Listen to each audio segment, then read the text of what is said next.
Hello friends, আপনারা কেমন আছেন? আজকের ব্লগটা শুরু করছি এই ড্রাগন ফল কাটবো দিয়ে।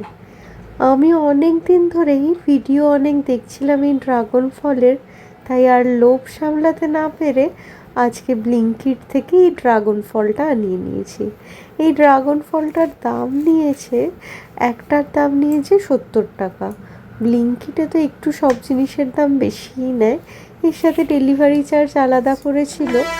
আর এই ড্রাগন ফলটা দেখতে এত সুন্দর, মানে আমার খাওয়ার থেকে দেখতে বেশি ভালো লাগছিল। আর এটা ছাড়ানোটাও খুবই ইজি আর কি, আর সেরকম খেতেও খুব ভালো, আর প্রচণ্ড মিষ্টি একটা ফল। যেমন দেখতে সুন্দর সেরকম দেখতে ভালো আর কি। তো চলুন আমি ফলগুলোকে এবার কেটে নিই। এরকম পিস পিস করে কেটে নিয়েছি। এরপরে ফলগুলোকে কেটে নিয়ে আমি এবার বরকে দেবো আর কি খেতে। তো চলুন একবার আপনাদেরকে পিসটা দেখাই। আর এই ছোট ছোট কালো কালো দেখছেন, এইগুলো হচ্ছিল ড্রাগন ফলের বীজ। তো চলুন এবার বরকে দেয়া যাক। কেমন লাগলো খেতে? বিদেশি ফল। আজকে সোমবার, আজকে তো আমাদের নিরামিষ, তাই এই পালং শাকগুলো ভালো করে জল দিয়ে ধুয়ে নিচ্ছি। আজকে ইচ্ছে আছে একটু পালং শাক করব, তাই জন্য আগে প্রথমে বড়িগুলোকে ভালো করে লাল লাল করে ভেজে নিচ্ছি। পালং শাকে একটু বড়ি দিলে যেন জমে যায়।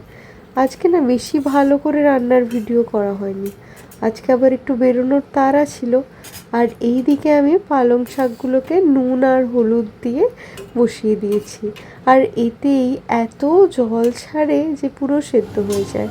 তো আজকে আর রান্নার ভিডিও করা হয়নি, একবার দেখিয়ে দিচ্ছি। এতে আছে হচ্ছিলো আলু সয়াবিনের তরকারি, এখানে আছে হচ্ছিলো ভাত, এতে আছে হচ্ছিলো, এটা হচ্ছিলো পালং শাক দিয়ে বড়ি দিয়ে তরকারি, আর এতে আছে হচ্ছিলো ফুলকপির পাতা বাটা। এবার দুপুরবেলাতে খেতে বসে পড়েছি। এই যে এই খোপ খোপ থালাতে ভাতটা বেড়ে নিয়েছি, এতে খেতেও প্রচণ্ড সুবিধা হয়। এখানে সব তরকারিগুলো নিয়ে নিয়েছি, আর এইদিকে আমিও খেতে বসে পড়েছি।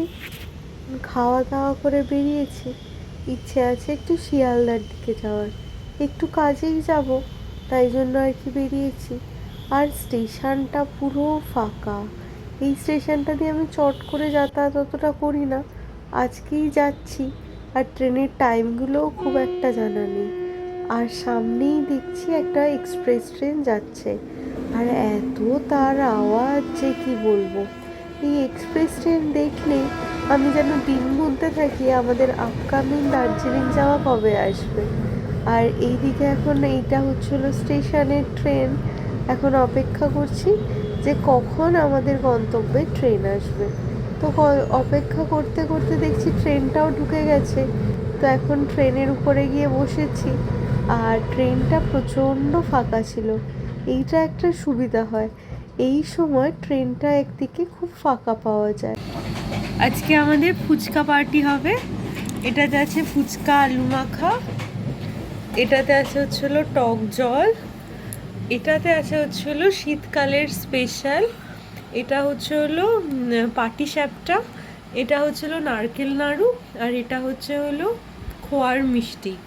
আর এখানে আছে হচ্ছে হলো কলকাতা স্পেশাল রসগোল্লা।